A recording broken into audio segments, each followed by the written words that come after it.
오늘 우리가 함께 읽을 성경 말씀은 누가복음 10장 12절부터 16절 말씀입니다. 제가 가진 성경책으로는 신약 109쪽에 있습니다. 내가 너희에게 말하노니 그날의 소돔이 그 동네보다 견디기 쉬우리라.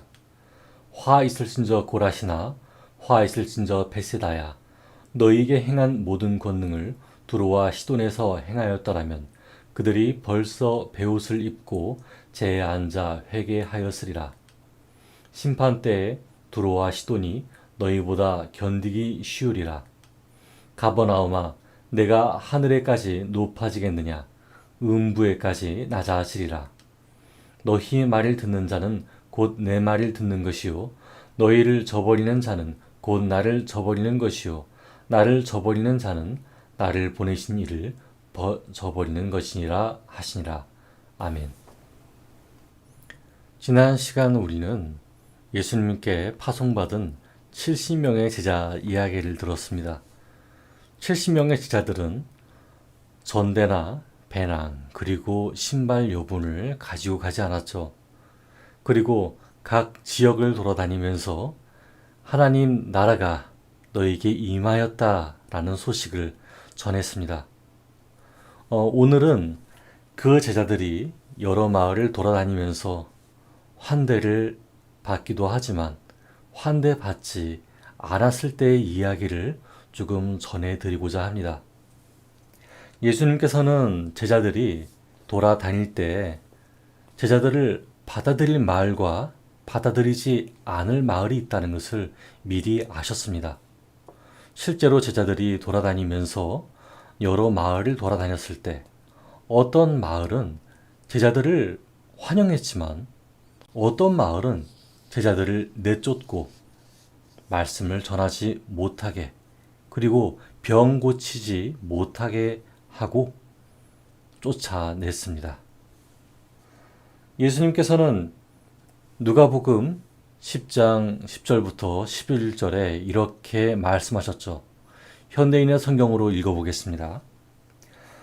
그러나 그들이 너희를 영접하지 않거든 그 마을 거리로 나와서 이렇게 외쳐라. 우리는 발에 묻은 너희 마을의 먼지까지 떨어버리고 간다. 그러나 하나님 나라가 가까이 온 줄을 알아라. 아멘. 이 발에 묻은 먼지를 떨어버린다는 뜻은 굉장히 의미심장합니다.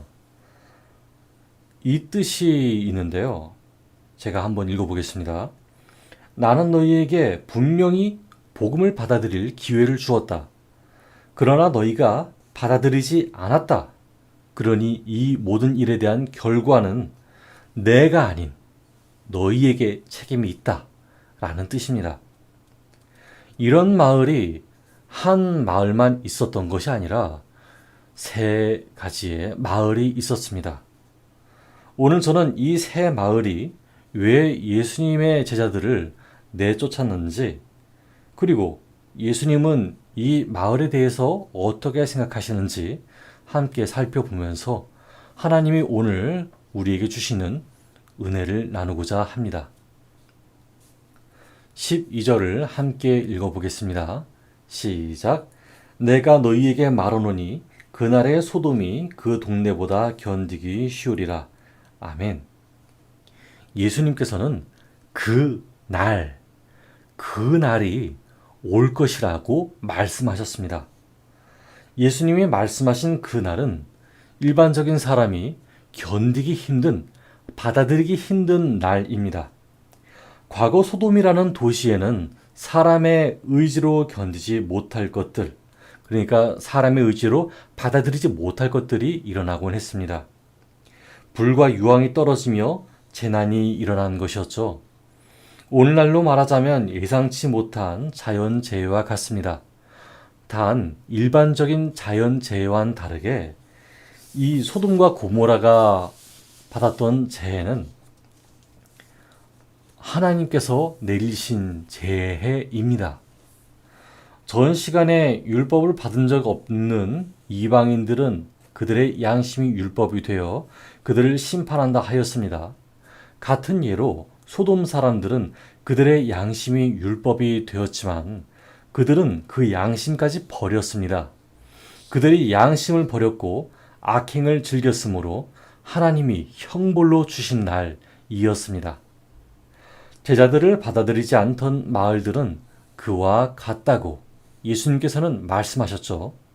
그럼 그 마을들은 어떤 마을들일까요? 첫째, 고라신입니다. 13절을 함께 읽어보겠습니다. 시작. 화 있을 진저 고라시나 화 있을 진저 벳세다야 너에게 행한 모든 권능을 두로와 시돈에서 행하였더라면 그들이 벌써 베옷을 입고 제에 앉아 회개하였으리라. 아멘. 여러분, 고라신은 어떤 마을이었을까요? 고라신은 유일하게 모세의 의자, 즉 율법을 선포하는 의자가 있는 마을입니다. 쉽게 말해서 모세처럼 권위를 가지고 율법을 가르치고 선포하는 랍비와 서기관들, 바리새인들이 있던 곳이었죠. 율법에 대한 열렬한 마음이 있던 곳이었습니다. 이 마을에 사는 유대인들은 모세의 의자에 너무나도 앉고 싶어 했습니다. 왜냐하면 율법에 대해서 진정 일가견이 있는 랍비만이 앉을 수 있는 의자였거든요. 인정받을 수 있는 자리, 자기 이름이 높아지는 자리, 자기 학식이 우월함을 나타낼 수 있는 자리였습니다. 이름만 모세의 의자였지 율법을 향한 열렬한 마음이 우상을 만든 셈이었습니다. 여기에 하나님의 뜻이 있었을까요? 아니요, 없었습니다. 안식일을 사람보다 귀하게 여기는 잘못을 저지르듯이 고라신의 마을 사람들은 본질적이지 않은 것에 목을 메어 있었어요. 그러다 보니 고라신 사람들에게 있어서 예수님과 그의 제자들은 두려운 경쟁자였습니다. 모세의 의자 자리를 빼앗길 것 같았거든요. 제자들의 기적은 자리를 빼앗길 것 같은 두려움을 주었고 예수님의 가르침은 율법의 권위를 망가뜨릴 것 같은 행위였습니다. 결국 고라신에는 복음이 스며들지 못했습니다. 여러분, 한국 근대에서부터 오늘날까지 신학적 우월성에 묻혀서 예수님을 받아들이지 않는 모습을 여러 차례 보게 됩니다. 신학은 중요합니다. 배울 필요성이 있어요. 그러나 거기에 본질인 사랑이 없고 경쟁심과 권위, 욕만 있다면 고라신과 같은 모양이 됩니다. 여러분도 아시다시피 저도 성경 연구를 하다 보면 이 해석은 나만 할 수 있을 거야 하고 오해하기도 해요. 그런 뿌듯함에 스스로를 높은 자리에 얹어 놓기도 하죠. 그렇지만 이 세상에 얼마나 많은 학자들이 있는지요. 제가 새롭다고 생각한 것들, 이것은 정말 새로운 해석이야 라고 생각했던 것들은 이미 연구가 끝난 것들이더라고요. 여러분, 여러분이 스스로 예수님을 믿고 있다고 생각이 든다면 혹시 자신이 모세의 의자를 원하고 있지는 않은지 살펴보아야 하지 않을까요? 이 마음에 주의를 기울이는 저와 여러분이 되기를 바랍니다. 이제 두 번째로 벳세다라는 마을을 살펴보겠습니다. 벳세다는 어떤 곳인가요?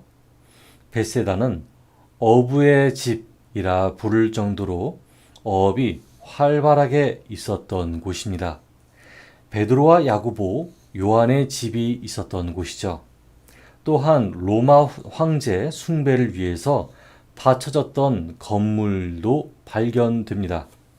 로마 신전에서 일반적으로 쓰이는 청동향유와 청동삽이 발굴된 지역이었거든요.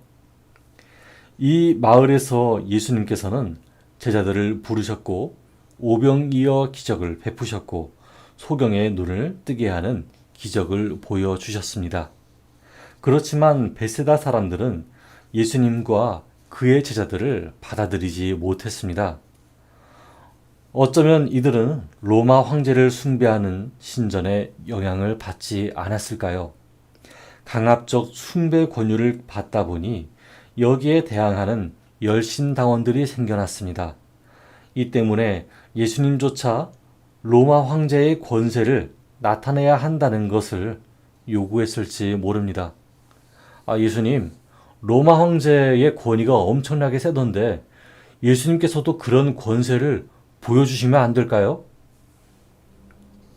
그러나 그렇게 이방인들을 미워하는 동시에 보복심이 불타고 있던 동시에 삶 속에서 죄라는 죄는 다 짓고 있었던 것이 베세다 사람들이었습니다. 요한복음 6장 15절에 보면 오병이어 기적 이후에 베세다 사람들이 예수님을 임금 삼으려고 했다고 기록되었죠. 예수님이 그런 권세에 관심이 없음을 나타내자 얼마나 실망했겠습니까? 그러니 예수님의 제자들조차 받아들이지 못했을 것입니다. 여러분, 예수님의 복음은 하나님 나라가 너희에게 가까이 왔다는 소식이었습니다. 이것이 살갗에 잘 닿지 않을 수 있어요. 하나님 나라가 가까이 왔다면 우리 민족의 보복심을 이해하고 당장 역전해 주어야 하지 않겠느냐고 항변할 수 있습니다. 하늘을 향해 불만을 토로할 수 있습니다. 베세다 사람들 입장에서는 당장 상황을 바꿔주지 않는데 무슨 하나님 나라가 가까이 왔느냐 하고 말할 수 있어요. 하지만 그 마음 때문에 하나님이 약속하신 내용 자체를 왜곡해서는 안 되지 않습니까? 예수님께서는 피 흘리기를 즐기는 잔혹한 왕으로 오지 않으셨습니다. 평화의 왕으로 오셨으며 인류의 죄를 짊어질 왕으로 오실 것이라고 기록되었죠. 그리고 그렇게 가르치시고 실현시켜 가고 있었습니다. 예수님께서 하나님의 마음을 가진 분이 아니었다면 어땠을까요? 굳이 기적을 많이 보여주면서까지 하나님의 약속을 깨닫는 것과 회개의 삶을 강요했었을까요? 악한 도시인 두로와 시돈이라도 예수님의 방문을 보고 회개했을 터인데 오히려 하나님의 약속을 거절한 베세다에게 예수님은 무척 안타까우셨을 것입니다. 여러분, 오늘날을 살고 계신 저와 여러분에게 예수님은 어떤 분이십니까? 하나님이 약속하신 아들이십니까? 아니면 하나님의 약속과 무관하게 내가 원하는 것을 일단 들어주어야 하는 분이십니까? 예수님의 말씀이 오늘날 한국에 이르기까지 퍼져서 모든 살아있는 자들의 소망이 되신 이유가 여기 있습니다. 개인이나 집단의 소망에만 머물러 있는 것이 예수님이 아니다 라는 것이죠. 여러분, 이토록 하나님의 사랑은 전 세계적입니다. 여러분, 제게는 자랑스러운 동생 한 명이 있습니다. 제 동생은 어릴 적 친척에게 용돈을 받으면 꼭 제 용돈까지 챙겼습니다. 누군가에게 맛있는 간식을 받으면 꼭 형의 것까지 챙겼습니다. 제가 강요한 적도 없고 부모님이 시킨 적도 없었습니다. 그러나 제 것까지 챙겨 주었습니다. 이 때문에 용돈을 받을 기회가 없었던 저도 용돈을 받을 수 있었고요. 맛있는 간식을 받을 수 없었던 저의 상황이었지만 동생을 통해서 맛있는 간식을 받을 수 있게 되었습니다. 그 기회가 저에게 주어졌죠. 이것이 베세다에게 권했던 예수님의 복음과 같지 않을까요? 이방인을 위한 복음입니다. 이 의미를 기억하시는 저와 여러분 되기를 바랍니다. 마지막으로 세 번째, 가버나움을 살펴보겠습니다. 누가복음 10장 15절을 함께 읽어보겠습니다. 시작. 가버나움아, 내가 하늘에까지 높아지겠느냐? 음부에까지 낮아지리라. 아멘. 예수님께서 말씀하신 가버나움은 어떤 마을이었나요? 가버나움은 나훔의 마을, 즉 위로의 마을이라는 뜻입니다. 가버나움은 남북과 동서로 이어지는 국제도로가 있었습니다. 로마의 백부장이 파견될 정도로 로마의 세무서와 군사 주둔지가 있었고요. 나름 번성의 도시였습니다. 예수님은 공생의 기간 동안 이곳에서 주 거점으로 삼아 활동하셨죠. 사람의 통행이 많은 지역이다 보니 자연히 많은 권능도 나타나게 되었습니다. 백부장의 하인이 나음을 얻었고 베드로의 장모가 열병을 치유받았죠. 또 회당장의 죽은 딸이 살아나기도 했고 여인의 혈류증이 멈췄으며 침상에 누인 중풍병자가 일어나 걸었습니다. 다만 그뿐이었습니다. 예수님께 간청하여 고침을 받은 사람도 있었고 고침 받을 만한 믿음 가진 사람들이 있었습니다. 하지만 하나님의 뜻과 상관없이 스쳐 지나갈 뿐이었습니다. 문화적인 혜택, 지식의 혜택, 치안과 안전에 대한 혜택을 모두 누리고 있는 사람들에게는 예수님의 특별함이 보이지 않았습니다. 그들의 마음은 한결같았을 것입니다. 아니, 지금 누리고 있는 것이 얼마나 많은데 하나님의 약속을 굳이 깨달아야 해? 그리스도를 굳이 생각하고 싶지 않은데? 라고 말이죠. 결국 가버나움 사람들의 교만한 마음 때문에 예수님께서는 화를 선포하셨습니다. 여러분, 어느 한 사람에게 두 명의 친구가 있었습니다. 첫 번째 친구는 자신의 생활이 궁핍할 때마다 물질적인 도움을 요청했지만 그때 말고는 절대 연락하지 않았습니다. 곧 자신의 생활이 풍족해지자 그 이후로는 아예 연락을 끊었습니다. 두 번째 친구는 물질적인 요청이 없었습니다만 아주 이따금씩 안부 전화를 해 주었습니다. 두 번째 친구에게 전화를 걸 때마다 아주 정겹게 전화를 받아주기도 했죠. 여러분에게 이런 두 명의 친구가 있다면 누구를 친구라고 여기겠습니까? 첫 번째입니까? 아니면 두 번째입니까? 우리가 좋은 사람이 되려고 노력하기도 하지만 섭섭함과 아쉬움을 가지듯이 하나님도 마찬가지입니다. 아픔과 슬픔, 기쁨과 즐거움을 느끼는 분이 바로 하나님이시기 때문이죠.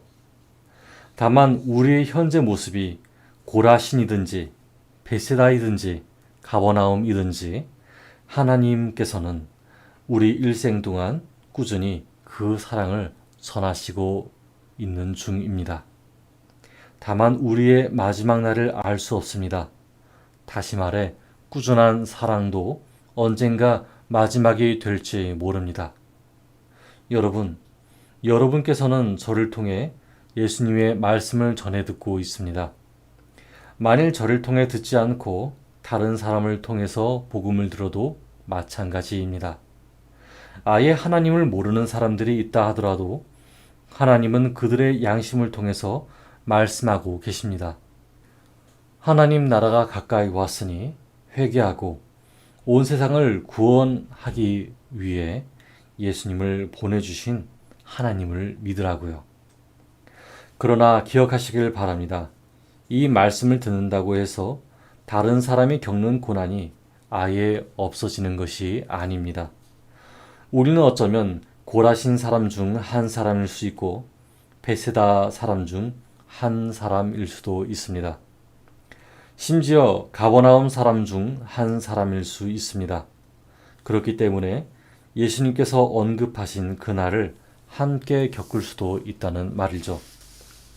하지만 우리에게 주어진 특권이 있습니다. 그 특권은 무엇일까요? 바로 자연재해와 같은 그날이 절망의 날이 아니게 된다는 것입니다. 온 세상에 내려진 진노와 같은 그 날은 기대의 날이 될 것입니다. 천국 소망이 있으므로 사랑을 전하는 우리가 되고 두려움의 종이 되지 않는 것입니다. 12 제자들과 사도 바울 그리고 선교사들이 이런 마음으로 자연재해를 겪었으며 죽음을 불사하고 복음을 전했습니다. 이로 인해 불편함 가운데서도 친절이 있었고 배고픔 속에서도 배려가 있었습니다. 죽음 앞에서 담대함이 있었고 핍박 속에서도 찬송이 있었습니다. 여러분, 저도 압니다. 우리의 삶이 여기서 많이 벗어나 있다는 것을요. 그러므로 우리가 더욱 하나님을 의지해야 합니다. 우리 스스로 그렇게 될 수 없음을 인정해야 합니다. 겸손해진 마음을 통해, 회개의 마음을 통해 하나님은 움직이십니다. 그리고 구원을 이루십니다. 오늘도 하나님의 구원의 손길이 저와 여러분에게 열려 있습니다.